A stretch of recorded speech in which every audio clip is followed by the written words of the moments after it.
you'll know at least that your idea works and who to sell it to, which is the real two most important things. Business is nothing but product and audience. So product, audience, and profit. Yeah. Once you have the profit, you can re-put it into marketing to build more of an audience, to build more product, to get more profit, to spend getting money, and that's how we generate and start things from a point of nothing. Heroes are an inspiring group of people. Every one of them, from the larger-than-life comic book heroes you see on the big silver screen to the everyday heroes that let us live the privileged lives we do. Every hero has a story to tell. The doctor saving lives at your local hospital, the war veteran down the street who risked his lives for our freedom, the police officers and firefighters who risk their safety to ensure ours. Every hero is special and every story worth telling, but there is one class of heroes that I think is often ignored. The entrepreneur, the creator, the producer, the ones who look at the problems in this world and think to themselves, you know what? I can fix that. I can help people, and I can make a difference. Then they go out and do exactly that by creating a new product or introducing a new service. Some go on to change the world, others make a world of difference to their customers. Welcome to The Hero Show. Join us as we pull back the masks of the world's finest heropreneurs and learn the secrets to their powers, their success, and their influence, so you can use those secrets to attract more sales, make more money, and experience more freedom in your business. I'm your host, Richard Matthews, and we are on in 3, 2, 1. Hello and welcome back to The Hero Show. My name is Richard Matthews, and I'm live on the line today with Russell Nohelty. Russell, are you there? I am. Thank you for having me. Awesome. Glad to have you here. Russell is coming to us from Los Angeles. And for those of you who don't know, he is a USA Today best-selling author, publisher, and consultant. Runs the small press Wannabe Press and the Complete Creative Academy, which helps creatives build better businesses. Now, what I want to start off with is what it is that you're actually known for, what you've done. Before we got on recording, you're telling me some of the books and the Kickstarter campaigns that you've been running. So tell us a little bit about what you do and how you do it for our audience. Sure. So I'm best known for my work on Kickstarter and in comics. So the most popular singular line that we've ever put out is called Cthulhu is Hard to Spell. It is 2 books, 70 stories, over 70 stories, and over 140 creators telling stories set in the Lovecraft universe about the gods and monsters themselves. Most of my work is about magic, mythology, and monsters. So that's kind of like the brand that I have. Like all of my stuff has a lot of Lovecraft mythology or Greek, Roman, and Judeo-Christian mythology, Norse mythology, Egyptian mythology. So that is the book that I'm best known for. But the thing that I'm best known for as a creator, not an editor, because I edit that book, I'm not the creator of it, is the Godsverse Chronicles. So the Godsverse Chronicles is 2 graphic novels and 4 novels that take place over 13,000 years and sort of tell the story of like if all gods were real, but they were just kind of dicks. So it's women rising up and taking control of their destiny, fighting against the gods and fighting against what fate has in store for them. One of the books is called Katrina Hates the Dead. That book broke my career open. And then Pixie Dust really sort of solidified it that I was a known commodity in at least the independent creator space. The most beloved book that I've ever done is sitting back there as well, though. It's called Ichabod Jones' Monster Hunter. It has the most devoted fan base. It's about a mental patient that escapes from an asylum and becomes a monster hunter during the apocalypse, but doesn't know if he's killing monsters, humans, or it's all in his head the whole time. So we have now done 10 issues. 5 of them are out officially. We did a Kickstarter and we included the 6th in an add-on last year. But officially, there's this graphic novel and then a fifth issue out. And we had such a huge following of the book that when I went to turf it, so it was supposed to go out of print last year, people rose up in revolt and they said that they demanded more. And so I told them that if we could do a Kickstarter to reprint the 1st volume and pay for the 5th issue, I would then continue Ichabod through at least 3 volumes. And so we raised over $16,000 last year for that book, and it is back in print. And we are about a little less than halfway done with the 3rd volume, with the 2nd volume coming to Kickstarter in September. Nice. So you have you mentioned before we got on the call that you Kickstarter a lot of your projects and raise a lot of money for your books, and I assume that's a very different model than going the traditional publishing route. You know, talk a little bit about that and sort of like your success in that space. Sure. So, Wannabe Price is a direct-to-consumer company. We don't do any bookstores. I mean, I won't say any. We do some bookstores, but only on a one-to-one basis. We don't deal with Diamond or Ingram or anything, except for print-on-demand stuff comes from Ingram, and then we're on like Amazon and such. And our ebooks are on Amazon. But as far as our hardcovers and our big print runs, especially with comics, we are direct to consumer, which means that we do all of our sales in person at conventions, on Kickstarter and on our website. So it is a much different model than the customer being the bookstore. The customer is the actual customer. And one of the ways that we do that is through Kickstarter. So in Kickstarter, we raise funds to pre-order our books and print them and hopefully pay for production costs. And then the books take about 3 months to manufacture, and then they come to me and I ship them out and I start the process all over again. But every book gets shipped by me or someone on my team. One series we did have another company doing the shipping, but generally it's done all by me.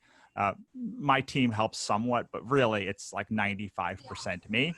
And we've built a nice little audience that really loves our books and sort of the weird fantasy thrillery kind of stuff that we do. But it's really gratifying because every time that someone buys a book, we know that it's already been a sale. When you're selling to bookstores, you know, they are buying on speculation that they can sell it. But for me, every time I make a sale, I know that's going to be a book that is actually going into someone's hand, and hopefully they're going to read it. That's really awesome. So that's the one aspect of your business is the publishing and the writing and the Kickstarter stuff, and then you also have the Creative Academy, which teaches other creatives how to do sort of similar things that you do. Or tell me a little bit about the Creative Academy. Yeah, so the Complete Creative is the nonfiction arm of Wannabe Press. So for years, people have been asking me how to build their own career, and I've been keeping a blog and a podcast and interviewing people and sharing my thoughts about the process. And it really kind of solidified for me after the release of my book, How to Build Your Creative Career, which launched the Complete Creative. Before then, I was doing it kind of disparately. I was doing phone calls with people and doing talks, and there was no real place to sort of be the hub of my creative information and information about how to build your career. So at the end of 2017, I took that book, How to Build Your Creative Career, and a bunch of my old blog posts and my old podcast, The Business of Art, and I opened the Complete Creative, which is has, I believe, 9 courses now on Kickstarter and writing novels and a bunch of free courses and a bunch of epic blog posts about building your audience and Kickstarter and running virtual summits and basically all of the stuff that I've learned in my career. It's sort of an unbroken chain of 10 years of my creative journey, which is meant to help people build their own career. And about 90 to 95% of everything is free. I have free audience building courses. I have free business building courses, free Kickstarter courses. And then I do one-on-one consulting, and I do paid courses about audience building and Facebook ads and such for people that are that like really want to take their career to the next level quickly. Awesome. So if you don't mind my asking, what does your business's revenue mix look like between the Complete Creative and Wannabe Press? Is it like 50-50, or is one of them bigger than the other? It really is about 50-50. It's crazy because the Complete Creative is much smaller than Wannabe Press. So even though our email list of Wannabe Press is about 25,000 people, it does the same amount of business as the Complete Creative, which has an email list, well, now of about 2,500 people, but last year is about 1,500 people. And really, that is done by a list. Most of that money is made by a list of about 300 people, if you can believe it. 300 people who actually buy. Really like what you're doing. Yeah, who spend hundreds, thousands of dollars on our marketing services every year. So yeah, they say you can build a huge business with 1,000 true fans, and you're almost there. Yeah, it's really interesting because I mean, not to go down a rabbit hole of, maybe we should go down a rabbit hole of this 1,000 True Fans thing, because like I have a big problem with it. Absolutely. Tell me about it. Okay, so the thing that most people get away, I don't think it's what Kevin Kelly was thinking of when he wrote this, but what most people get away is from that is, oh, if I just meet 1,000 people, then that's going to be my 1,000 true fans. But in reality, you have to meet so many tens of thousands of people to get that 1,000 true fans that you end up building quite a big business to find 1,000 true fans. Now, is that always the case? It's not always the case, but you know, if I just did this, I just released an article on my website, I think last week, or maybe coming next week, but it was about, by the time this goes live, I'm sure it will be there, but it was about how many people you have to meet to have 1,000 true fans. So this was specifically about comics, and the comics industry is about 1/37th the size of the overall book industry.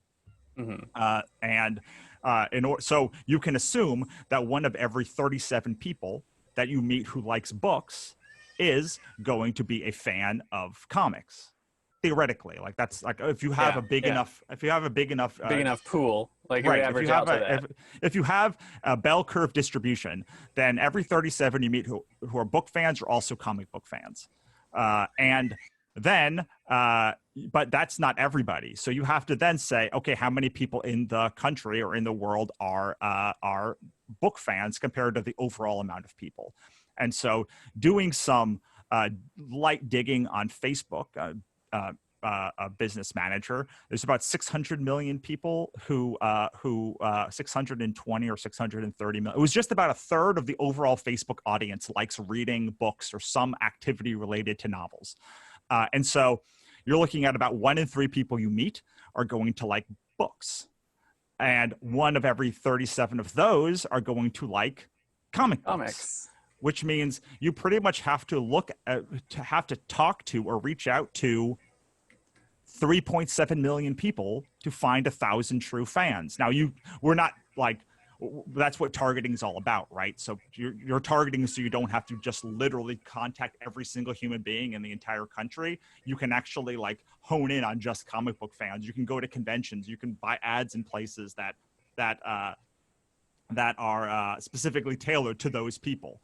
But generally, if you just walked out and threw a rock, 1 in 3 times you would hit a comic book fan, and 1 in 3 times you hit a book fan, and 1 in book every fan, and then 90, 1 of every 100 times you would hit a comic book fan. Yeah. So it's not just as easy you'd as probably like be meeting in jail 1,000 before you hit 120 people with a rock, though. Right, exactly. You would definitely be in jail there, and we don't want to send you to jail. But that's sort of so I've gone to hundreds of conventions. I've done almost a dozen Kickstarters. I've released tons of books. I've given away tens of thousands of copies of my book, and now I'm sort of in a place where like I feel like like I can move to the next level and like really have those like 1,000 true fans or a bunch of fans or however many it is that will buy my stuff religiously. But that's that took 10 years to build one of the that people. One of the things we talk about all the time on this show is that people vastly overestimate what they can accomplish in a year and vastly underestimate what they can accomplish in 10 if you'll consistently put work in over that time period. Your point's well taken, right? That 1,000 true fans is probably exactly that. You're looking for those people inside of the huge realm of people that are your potential audience, to find people that actually love you and connect with you. And it's something that we talk about pretty regularly with lots of business owners in my business, is like, hey, what's the way to say this? When I work with clients, a lot of times clients are like, I have this problem with competition, right? This competition is like they offer the same thing that I do in a different way or whatever. And generally speaking, I'm like, they're not your competition, because your uniqueness, right? Your story and your perspective that you bring to your business is going to connect with someone different than someone else, right? Someone who's going to be a fan of you isn't going to be a fan of someone of someone else, right? So like big names in the industry, like, Tony Robbins, for instance. Everyone knows Tony Robbins. Not everyone loves Tony Robbins' style, right? Right. There's Um, so that's a great example of what I bring this to Stephen King, who's more in my like creative yeah, industry. But Stephen King sells a few million books every time, but like literally there are billions of people who read books, and he has access to all the people that read books pretty much in the entire world, like at least have access to somehow to read Stephen King, and he's only selling about one of every 1,000 literate people in the world. So yeah. I don't read Stephen King. I don't like his style of novels, right. right? I do I read always talk novels. about how I'm not a big fan of George R. R. Martin. Like I can respect the artistry of what he does, but it just does not resonate with me. But there are millions of people who do resonate with him. And one thing that you're going to find when you're on your path to 1,000 true fans is you're going to find for every one true fan, you'll find 3 to 5 casual fans who will Yeah, buy some of your stuff and will buy and will try you out and maybe coming back a year or next year. And so it's not just like, oh, if I just have 1,000 people who will buy my books, I'll have 100,000 person business, because you're going to find casual fans. You're going to find people who read your work once and don't like it. You're going to find so many other people when you're on that path for every meeting that you have. So when I go to absolutely. conventions, so we talked a little bit earlier before we were on camera about conventions and how I do about 20 to 30 conventions a year. We didn't talk about is I do uh, 10 or 12 at least panels every year at these shows. And I probably do about 20 speaking engagements across the year at different conventions and places.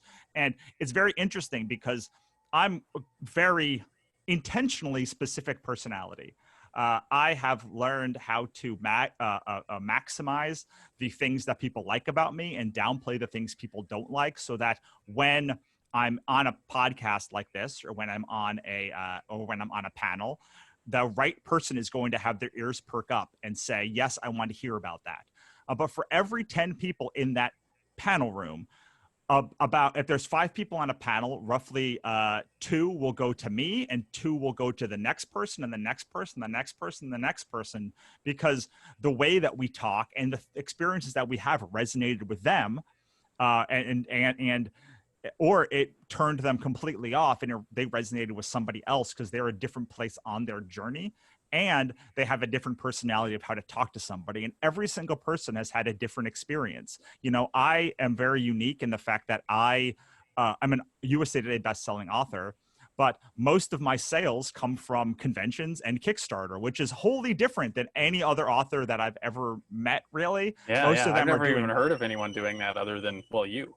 yeah, and so it would take somebody who like had a very weird way to make money for them to really resonate with like the thing that I said, or one thing that I talk to people about Kickstarter is, you know, I just did a talk for a Facebook group a couple months ago about like how you can use Kickstarter to basically break even on your production costs for your novel, and then you can go into your novel launch basically like with your book already paid for.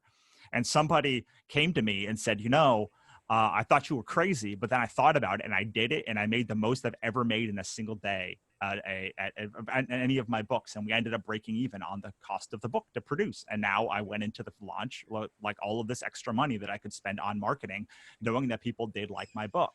And so that's just a very odd way to think about the world, and I understand that, but I also understand that some people are going to see that 500 other gurus out there in the book space, and there are a lot. There are just so many people who like try and like talk to authors. That like the thing that differentiates me is like the thing that makes me unique and makes me someone that attracts people, because it is different from the other 500 people who are all looking to feel or think or the same way, and it works. And someone who's tried a bunch of other stuff will then theoretically like my stuff and they'll be willing to try it. And if it works for them, they'll keep following me down that rabbit hole. So I take because the speaking is a ancillary part of my business, I'm able to do it in a way that most people don't think about or aren't able to do it, because I'm just able to speak whatever the heck I want to, because my model is built upon, this is my success. You can literally go and objectively look at how successful I've been. And then if you like that, this is how I did it. And if you don't want to do that same thing, I don't. Brilliant. Yeah, I don't care if you don't want to do it that way. I'm just telling you, by literal objective standards, that is how I did it. Like, that is what I've done, and this is how I've done it. And if you'd like to do that same thing, so if you don't mind, I wanna pick your brain just a little bit, because my wife is not in the graphic novel space, but she has a whole series of children's books that she's written.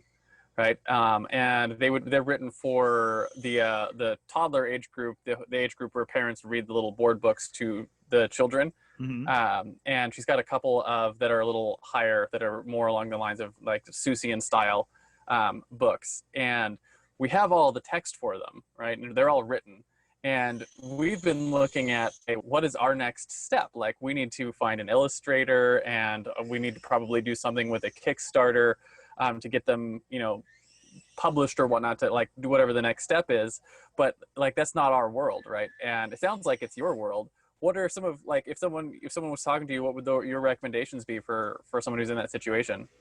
So you should definitely look at my friend Sherry Fink, who does children's books, and she's like amazing at doing like self-published children's books. But the main thing that you're looking for, this goes for literally any book. So I'm going to make this as specific to you, but as broad as I possibly can. Absolutely. Okay, so you have the text written.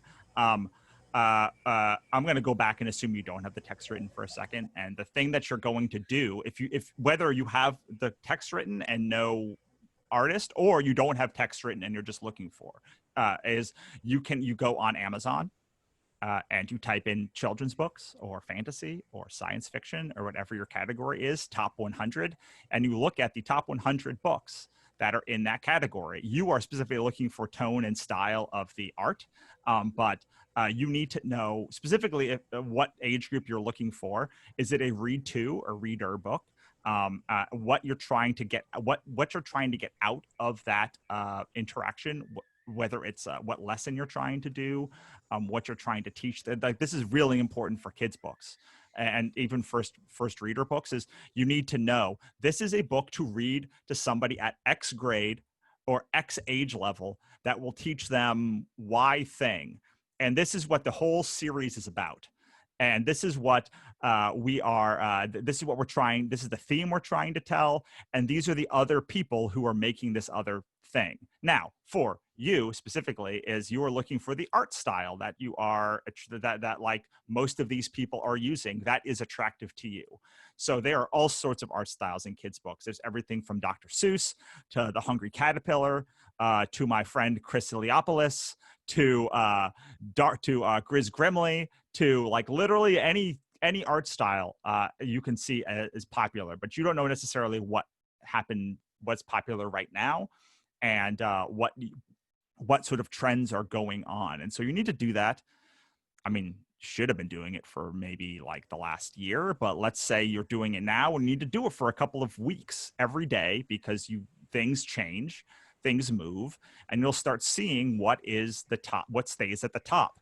Now you can go back and do work on the top children's books, New York Times author, like the top books for New York Times and USA Today. They come out once a week, and you can look at what is the most popular kids book, YA book, et cetera, other thing. Now, there's a big problem here, because what is showing up now is what people were making 2 years ago. So if you're trying to get a publishing deal, this is a bad idea, because the trends in the market have now been saturated. If you're trying to do a kid's book or a self-published book, this is a lot more useful, because now you can see what's happening now. And if you can get something up in 6 to 8 weeks, awesome.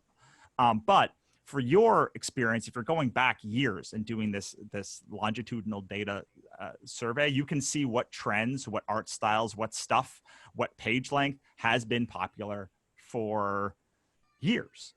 And what I'm looking for is the data and the stuff that like will come back around. I'm not looking for like the trend that came and went in like a year. I'm looking for the ones that have been around for a long time, because my plan is to sell these books for 10 years or more. So one thing you'll see in art style is like there are so many different levels of what a professional art style looks like. It's mind-boggling. What really matters is what is going to resonate with you and what you think is going to resonate with your audience. So now you have to build an audience from that after that, which we can talk about if you want to. But the places to find artists are, there's a lot of Facebook groups.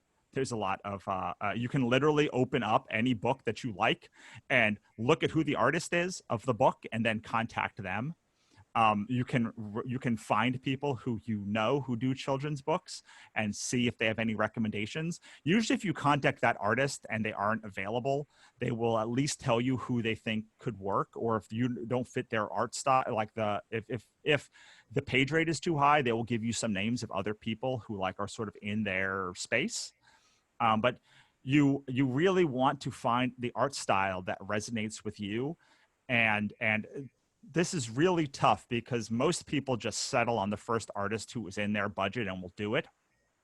But I spend 80 to 90% of my time finding an artist or finding a collaborator, whether it's an editor or a proofreader or whoever it is. I spend so much time figuring that part out, because that is the key.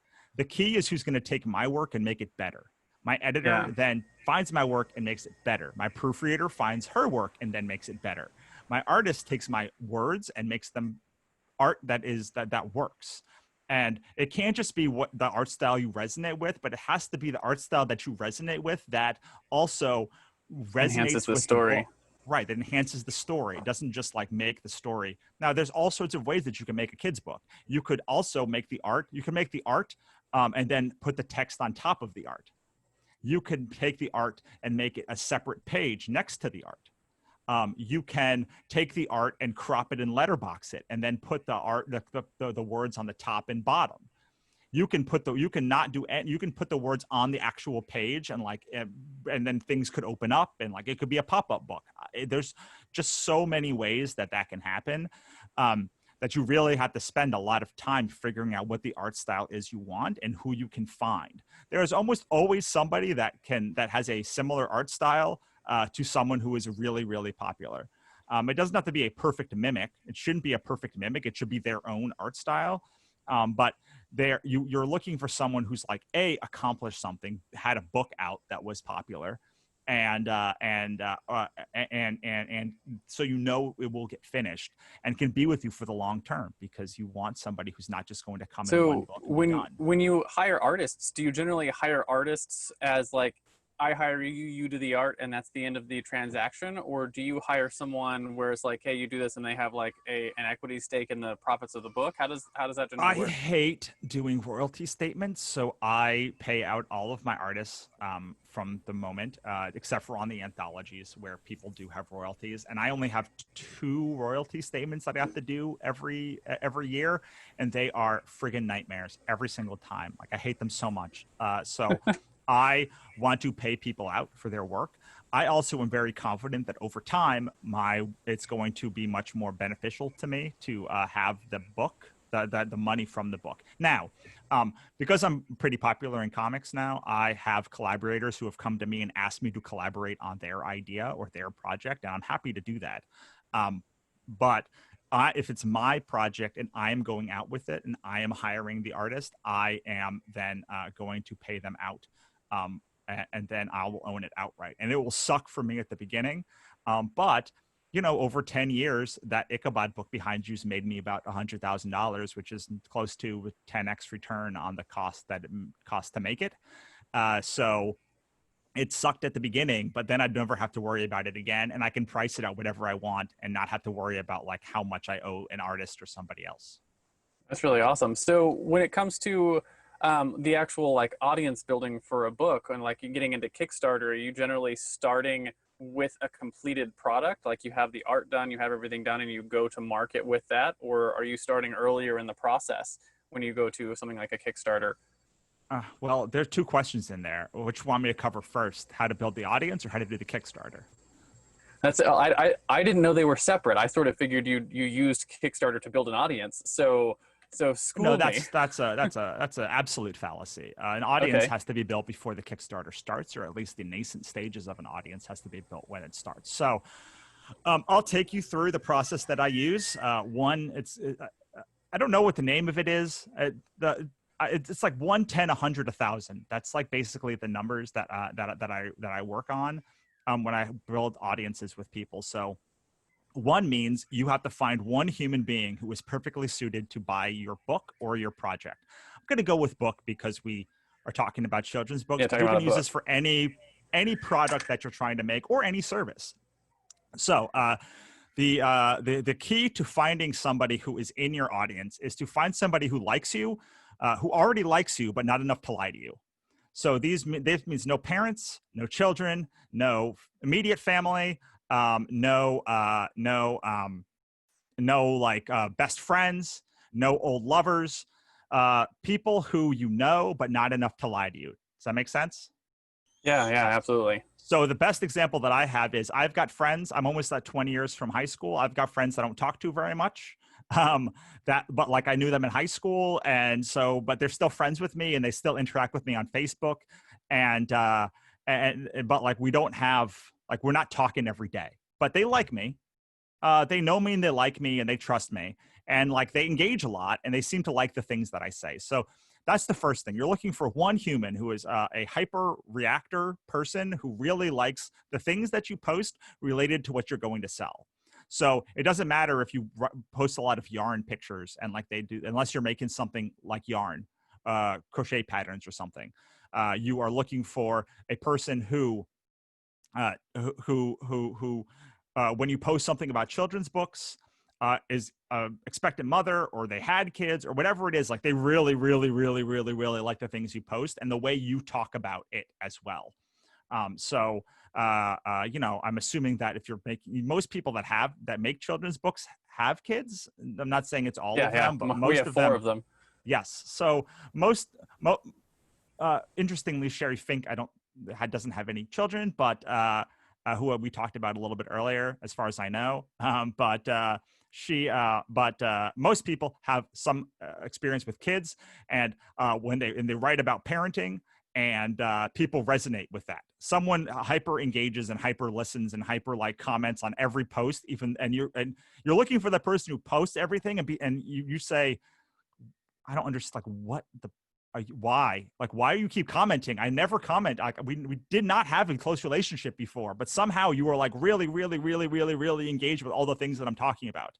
I see you're smiling, so I'm going to assume that you kind of have a picture of who that is in your head, right? Yeah, yeah. I know who that would be for my wife too. Like, 'cause, she's got people that follow the stuff that she does. She has a YouTube channel that she follows around our family and the kind of like homeschool stuff that she does and whatnot. Right. Okay, cool. So you have that stuff. And now your job is to go to them and ask them if they can do if you can talk to them for 30 minutes because you're trying to launch a product and you're trying to get to know them more and make sure that it's like a good product and like make sure it will like resonate with them. And you're basically trying to figure out most people focus this conversation on demographic information, which is great, I guess, for somebody and for Facebook ads maybe. But your real goal is to find the spirit of that kind of person. And so when you look at Yeah, the psychographic information. yes, psychographic information. So this would be traits, places that they like to frequent. If you look at our website, we have a bee called Melissa the Wannabe. She's in that painting behind me.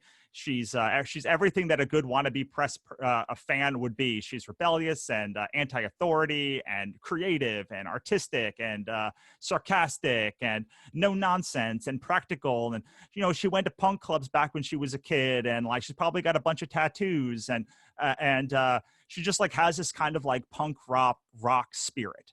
And so that is the psychographic information for you're trying to build this model out. And you start with one person, and it's really important that you do not just send them a survey, you actually communicate with them, because people hate answering surveys, but they love talking about themselves. And you're trying to figure out what sort of makes them tick, but also what they like about you, what resonates them about you, where else they hang out, and all of this kind of stuff that like will help you later. The most important part though is sort of the psychographic information of what they're about and what it is about you that they like the most. So people tend to like that I like talk from the hip and I give practical advice. Like I'm no nonsense. I'm a straight shooter. And I generally like am very anti how things are and anti-authority. So like the things that make up Melissa tend to also make up the things that people like about me when I talk. But everybody is different. I've got friends that are very motivational or very inspirational or very elegant, and those people are have a different resonance with them. And so then you go from 1, and guess what you do next to get to 10? You talk to 9 more. You do. It's exactly it. Now, I use 1, 10, 100, 1,000, but like it might be 5, it might be 6, it might be, but 10 is a good number because then you're going to see what is the same between all of these people, what is different, where they hang out with generally the most, the brands they associate with the best, and what the commonalities are from all of these people. And that's when you can go into Facebook audience insights and start looking at Facebook groups and start looking at all of these other places, but we are not scaling yet. We want to maybe join some of these groups in some of these places, but now we have to pre-validate our idea. So pre-validating our idea means we are going to take something like a children's book, and we're going to try and design the messaging based upon what the people said they liked about you, so that 5 of those 10 people will buy it. Now, you've already made someone down the funnel, right? This person now knows, likes, trusts, and theoretically should be ready to buy from you if you give them the right product, right? Yeah. Okay, so now the goal is to make sure that the product that you're offering is going to resonate with those people. So that means finding a few artists maybe and like seeing which one they resonate with most. Sending them a couple of stories or themes and which one's going to resonate with them most. Just making sure you're on the right path, and then setting up nothing fancy, a PayPal link, something so that they can spend some amount of money, $5, $10, $20, $1, doesn't matter, to make sure that they're going to buy. The less money that they have to spend, the more of them you have to convince to buy. So like if it's $1, you really want 10 of 10 people if they're in your perfect audience to buy, right? And you might find that a couple of them really aren't in your perfect audience in that first 10, and that's okay. That, again, narrows down to the people that are going to be most likely to buy from you. Okay, so now we have the perfect person. A product that you know is sellable because you sold it 5 times. And now your goal is to, if you've done this right, to find a bunch more people that are like this person. Now, again, we're not putting a bunch of money in yet because we've only got 10 people. That's friggin' crazy. Please do not start spending a ton of money now. What you're trying to do is build a system that turns people from someone who does not know you at all to someone who knows you, likes you, trusts you, and then will buy from you. The simple parts of a funnel, right? Yeah. So now you're going into these Facebook groups and going into these places, joining the community. Don't be a dick and just post your buy links or something, but like sending them, being like, hey, I have a free book I can give you. Maybe you have to invest in one of the books, the book that like most people liked in that first 10. Shouldn't still be expensive, maybe $500 to get the art for that book. And I'm going to send you a free ebook, and whatever you have to do, your goal is to find now to build out the funnel so that you have a repeatable system that will turn a random person into a buyer consistently, and that you have the right people in that funnel, and that the product has a profit margin that you can then use for marketing. Okay, now we've got 100 people. You know what we do next? Now, I would imagine you start getting into the scaling, right? Using some of the money you use to sell those and get some people to buy from. Close. This is when we use Kickstarter to validate our idea. We have not actually validated the idea. We've pre-validated it and started a concept. But the thing that we're making is like not really the product we're trying to make. So I use a bike a lot. So like maybe we made a seat for a bike. What we really want to make is the bike. We've now created a product that is profitable to get kickstand. We made a kickstand, or we made a seat that is really, or handlebars that are really cool. And now we're going to take our bigger idea, our real idea. Maybe you want to do 5 books or a line of books, or maybe you want to take those books you've been printing POD and make a hardcover of them. I don't know. But whatever it is, we're now going to Kickstarter. We've already got our audience, our messaging, what they like, how to make a repeatable process that will turn the random people into a rabid fan. And we know that there's a profit margin. So this should be easy. Like we should easily be able to bring a bunch of people that are already in our audience to be able to get ads to bring in a bunch more people so that we can get our big product. Because now we've made some money on that profit margin. So we have for ads and marketing and prototyping and all of those things. And now our goal is to take that and validate the real product through scale. And we are, you're not going to do a ton of this yet. You're not going to, it's not like you're spending $50,000 to get ads, but you're spending some part of your profit margin to make sure that you're in front of the right people, that you're partnering with the right, making the right joint partnerships, that your product page looks great, that it's messaged properly. And then if you bring 100 people, I mostly have I just ran the numbers, something like a 46.5% of my Kickstarters come from Kickstarter, and about 54% come from me. So if I'm bringing one person, Kickstarter should bring one person theoretically as well, who found them on their platform. So if I bring 100, I should be able to get 100 from Kickstarter. And now I know for a fact exactly who bought for how much money. So if I had now 200 people, I've seen their pledges. I know how much they did. I know who was lying to me or at least didn't buy. And I can say, why didn't you buy? No, not pressure. I just want to know, like, for the future, like, what was it that didn't resonate with you? You don't want to do this during the campaign because that's a move. You make them feel guilty. You want to do this like a month or two after the campaign ends, just being like, hey, I'm doing my moratorium on like why you didn't buy. I'm just wondering, like this is not pressure. I'm not trying to to convince you to buy, but like I really thought this was made for you. Like, in fact, you were part of the process to like design this. So like, what was it? Was it my money thing? Was it just like, was I totally wrong? Did your needs change? Like what the thing is. And now, theoretically, we've got a product that we can use all of those email addresses to build a lookalike audience. You've got the seeds of a mailing list. You've got the seeds of a Facebook page or a Facebook group or whatever it is. And now that you have actually validated the concept and seen that it's profitable, or at least that it could be profitable, now is the time you can drop money in and scale. You're not going to do that, obviously, until you get the books in from port or wherever, because then you can sell them. But once the books are out to the Kickstarter backers and you build your store MV site or your Shopify site, then you can take all of those people, all of that information you've just gathered, and build a business from it. Because up until this point, it's kind of been start a actually business. selling the product. Right, exactly. Like you have the validation part of a business, but you don't until you can actually make money consistently and bring it in and use that money as cash flow to pay other people to like build the business and grow it.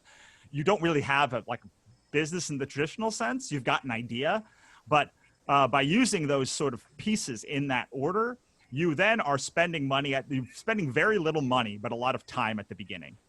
And once you get it right by doing the unscalable thing, then you are still spending very little money to pre-validate an idea, and even very little money to validate the idea. And then once you have the idea and you're like, yes, this is as successful, less successful, or more successful than I thought, you can then figure out a convention plan or an ad plan or a marketing plan or whatever it is. And you'll already be doing like once you have the budgetary number, then you can start being like, this is how much I can spend on advertising or marketing, and I can expect this amount from there. It's hard because Kickstarter is very forgiving and regular human beings are not very forgiving. So you have to do some work. It won't be as profitable as regular people, but you'll know at least that your idea works and who to sell it to, which is the real two most important things. Business is nothing but product and audience. So product, audience, and profit. Once you have the profit, you can re-put it into marketing to build more of an audience, to build more product, to get more profit, to spend getting money, you know, and that's how we generate and start things from a point of nothing. A quick word from our show's sponsor.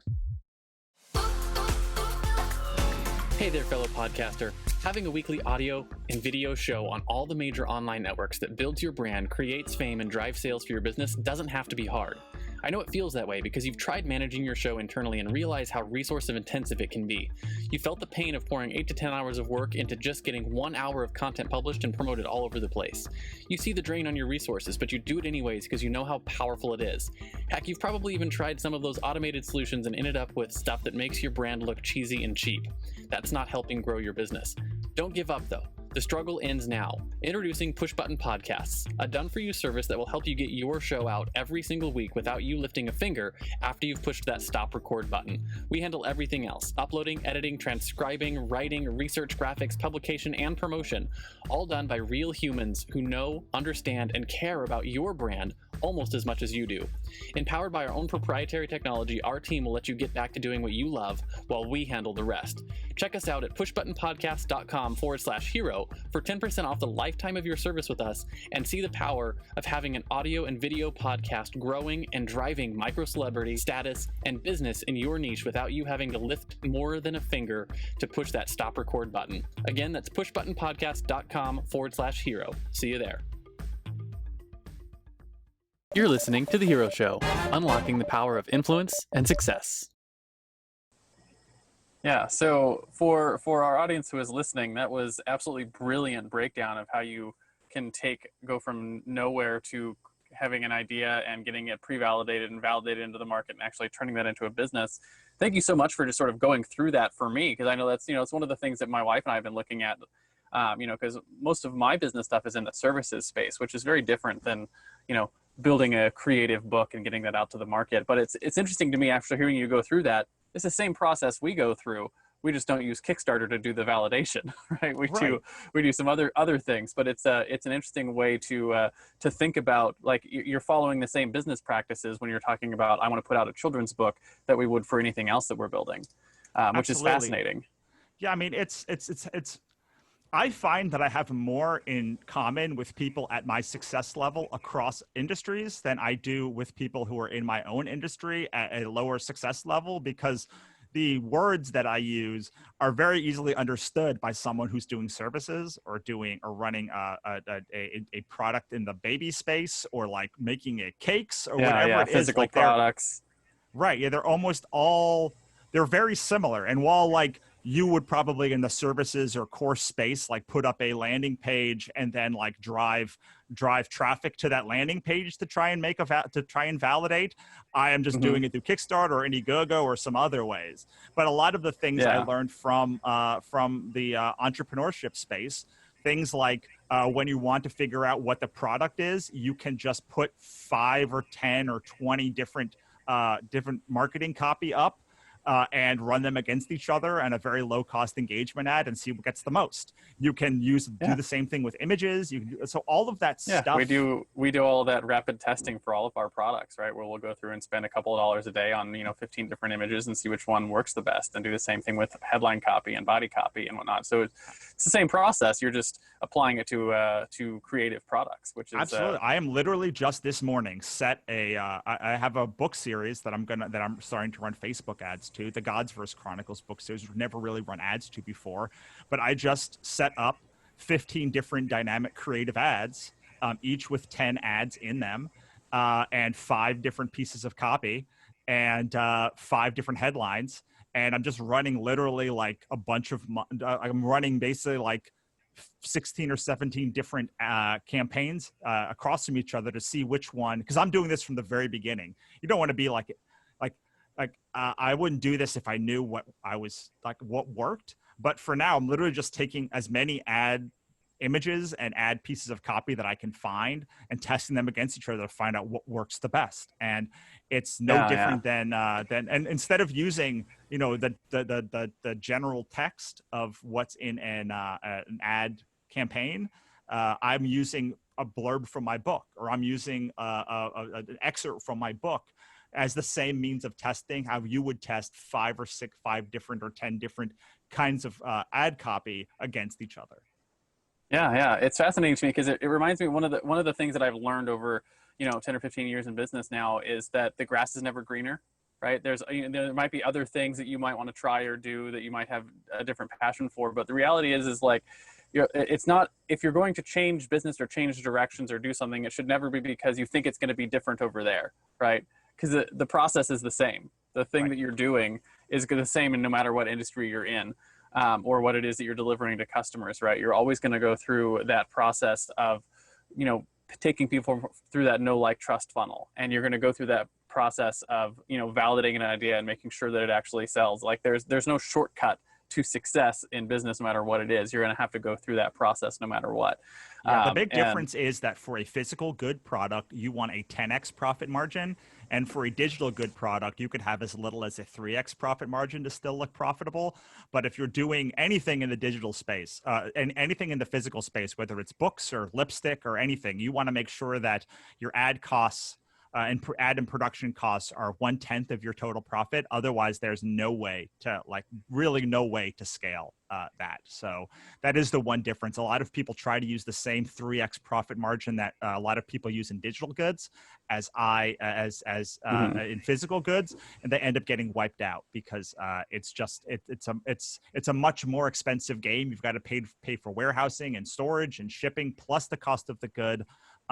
And if you're distributing through Barnes & Noble or something, then you've got to pay 50 to 60% to Barnes & Noble. It's a much more intensive process. But the advantage is that at the end of the day, they have a tactile thing that they can touch. So just off the top of your head, do you happen to know what your cost of customer acquisition per book sale is from a cold audience to someone who's going to pick up your book and try it out? So the cost of all production is $3. Because so the cost of book production and general other production, I try to keep around $3, and printing and getting it to my hands for somewhere between $3 and $5.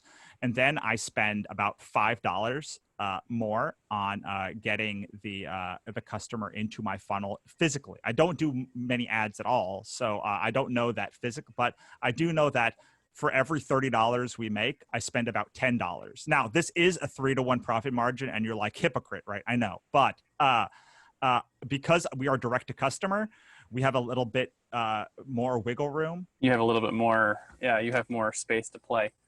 Absolutely. So my goal is if I can spend $10 on acquisition, on making the product and acquisition, that gives me $10 or so to reinvest into new books.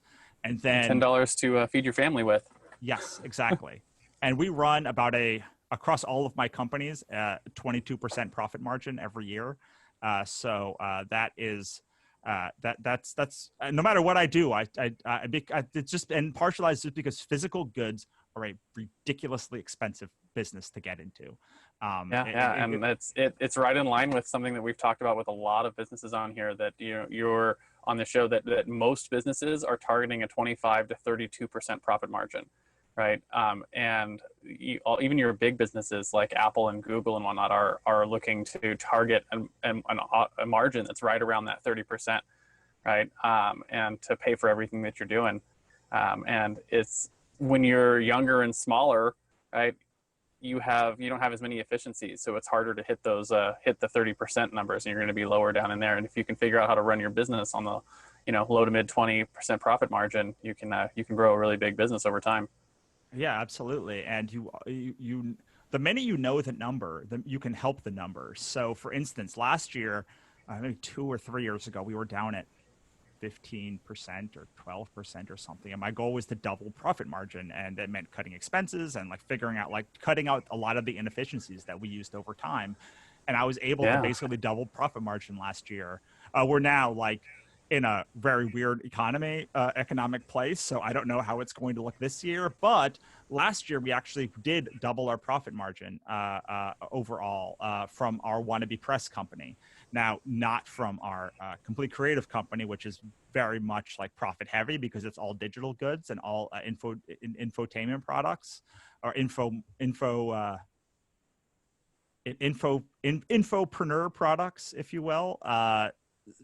But the Wannabe Press side was able to become more profitable, and then I was able to push more of my profit from the Complete Creative into it, which is how we got like pretty much the same profit margin as we're always running, just because like Wannabe Press is a very intensive company to run with art production and physical good production, and because a lot of the books are selling for like $5 or less online on Amazon, like you end up having to have a lot of scale. It takes a long time to get that scale, so you're pushing a boulder up a hill by like investing a lot in ads at the beginning so that like you can make that scale in a couple of years. We had so much fun in this episode, we had to break the episode into 2 parts. Check back next week for part 2 of this exciting conversation.